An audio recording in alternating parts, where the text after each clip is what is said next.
Welcome to the AI Brief from the YPO Technology Network. I'm Stephen Forte.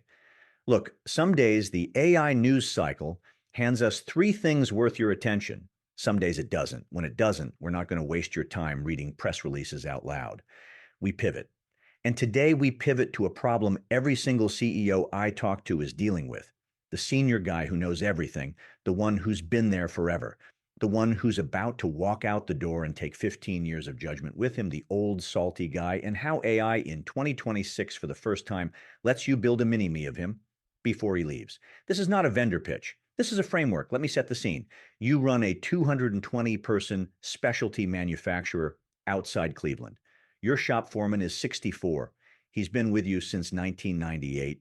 He can tell by ear which bearing is about to go. He knows which customer will never pay net 30 and why. He remembers the change order from 2011 that reversed a prior engineering decision. And he knows why because he was the one who pushed for it. None of that is written down. It was never written down. He's retiring in 9 months. You have three options.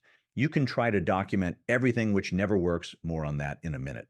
You can hope his successor picks it up by osmosis, which takes 15 years you don't have.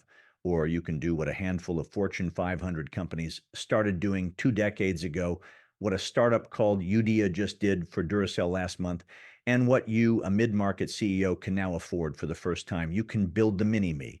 Here is the thesis I want to apply to every beat of this episode. The goal is not to replace the expert. The goal is to never lose the conversation. Today, we are going to read it that way. Let me give you the image that makes this stick. 5 guys around a campfire passing stories. That is how tribal knowledge has worked forever. Cave painters, master carpenters training apprentices, the plant foreman walking a new engineer through why we do it this way and not that way. The campfire is beautiful. The campfire is also the problem.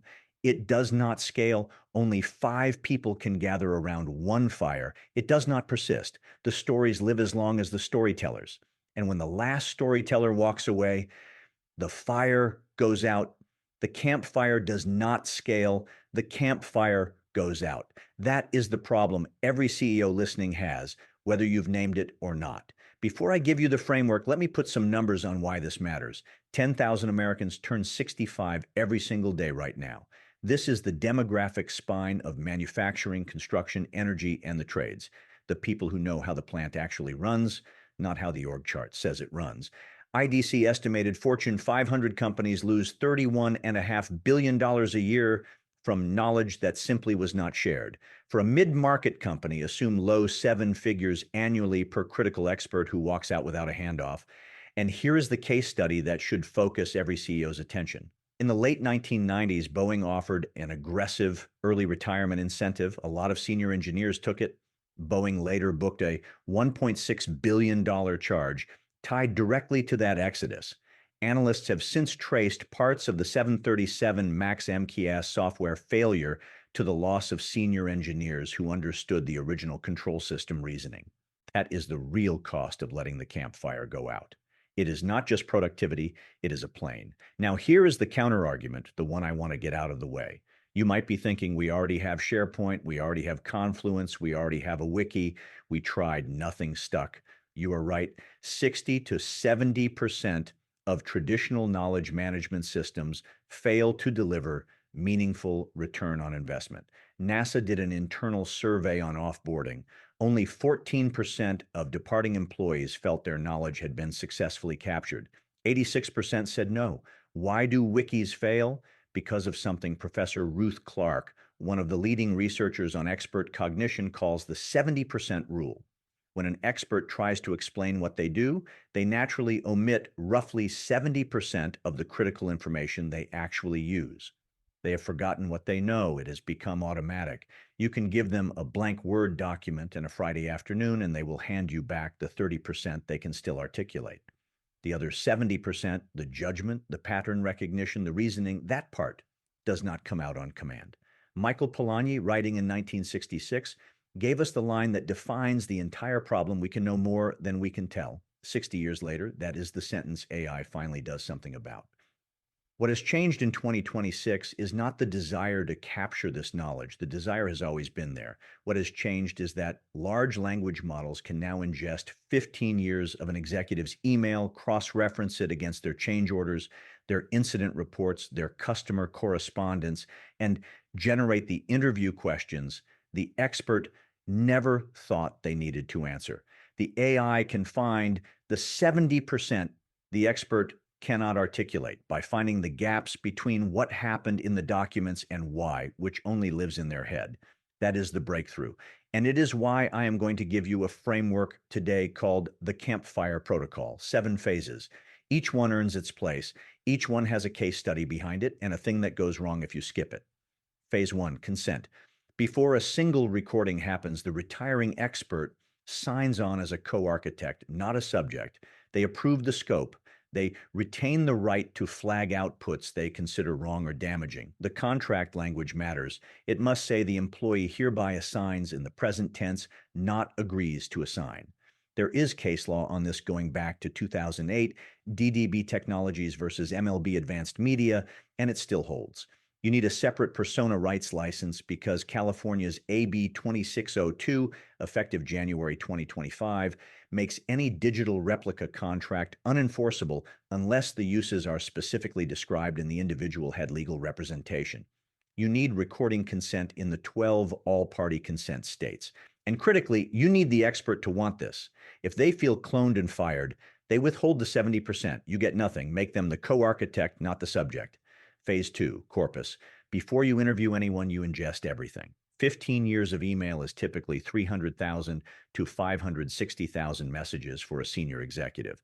About 15 to 25% of that carries real decision signal. Meeting recordings, if they exist, change orders, incident reports, RFP responses, technical drawings, photos from field visits.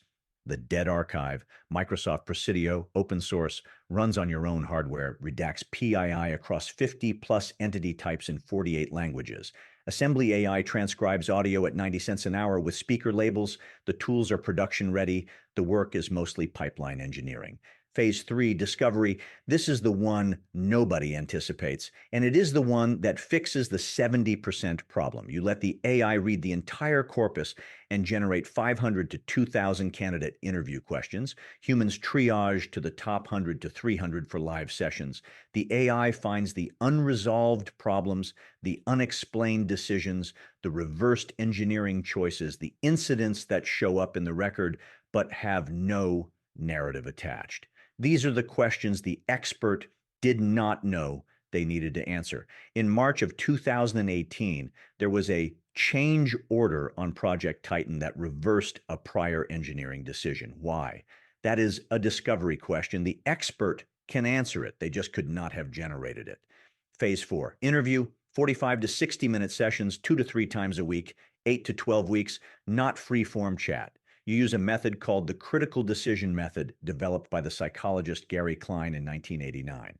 CDM probes for the reasoning, not the answer. It captures the alternatives the expert rejected, not just the one they chose. CDM has documented 81 to 100% reliability in capturing expert decision patterns. That framework was invented 35 years ago for Air Force pilots and firefighters. In 2026, it scales, because an LLM can ask the questions, follow the contradictions, and transcribe, label, and embed everything in real time. Phase 5, shadow. This is the phase I want every CEO listening to remember. The bot goes live 3 to 6 months before the expert's actual retirement date to a small internal audience. Every query is logged.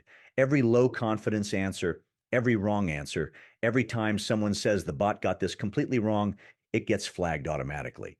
And it goes back to the expert in the next week's session. This is the feedback loop. It fixes the hallucination problem. It also fixes the cultural problem. The team learns to trust the bot while the expert is still there to correct it in real time. When the expert retires, the bot already has organizational credibility. Skip this phase and you get IBM Watson at MD Anderson. $62 million spent, 0 clinical deployment. A cautionary tale we do not have to repeat.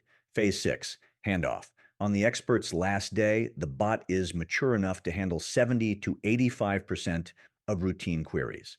The rest route to a named human successor. The retired expert optionally stays on retainer, 1 or 2 days a month for the first year, to handle edge cases and approve model updates. This is not a cliff. It is a handoff. NASA has been doing this since 2007 with their spacesuit knowledge capture program, Apollo-era engineers being interviewed while they were still reachable. That program is still running in 2026. 165 events, 90 released publicly, a handoff that lasted a generation. Phase 7, stewardship. Tamed ownership, quarterly drift audits, annual retraining, and the uncomfortable question every CEO has to answer eventually, who's next? The first mini-me is the pilot. The real program starts when the second, third, and fourth critical experts go through the protocol in parallel. And here is the stewardship rule that keeps you out of court. The bot is a knowledge tool, not a management tool, never used for hiring, firing, evaluation, or promotion. Mobley versus Workday was certified as a class action in 2025. iTutor Group paid $365,000 to the EEOC for AI-driven age discrimination. The first time a manager cites the bot in a performance review, the program is legally exposed. That is the Campfire Protocol. 7 phases: consent, corpus, discovery, interview, shadow, handoff, stewardship. Let me show you what good looks like. Royal Dutch Shell has been running a program called ROC, Retention of Critical Knowledge, since the mid-1990s. Structured retirement interviews, feeding a knowledge hub backed by communities of practice, audited savings of $300 to $400 million a year. No AI, pure human discipline. That is the floor. Now, the ceiling in April 2026, a startup called Udea built something called the Duracell Brain for Procter & Gamble's battery division. They deployed what they call expert digital twins, LLMs trained on specific senior lawyers' contracts, playbooks, and reasoning patterns. The result, Duracell's head of legal, Gary Hood, reports a 50% reduction in time and cost of contracting.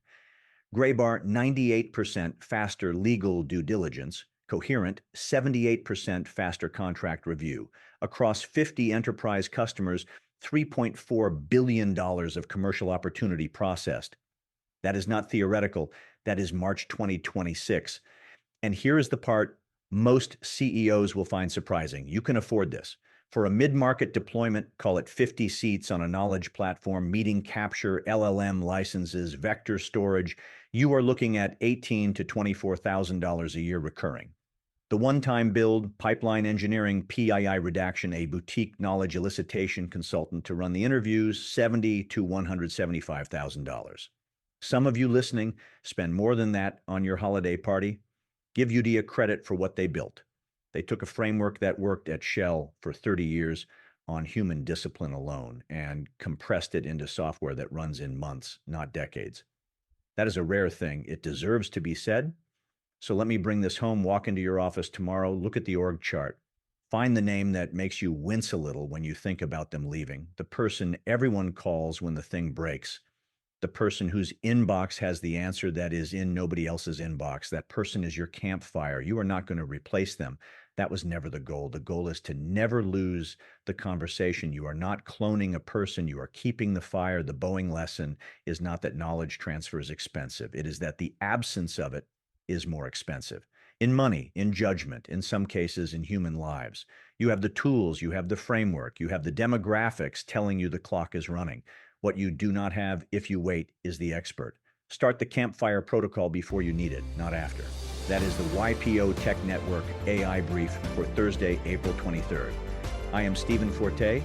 If this was useful, send it to a fellow member who has an old salty guy of their own. I will be back Friday with more. Until then, stay sharp.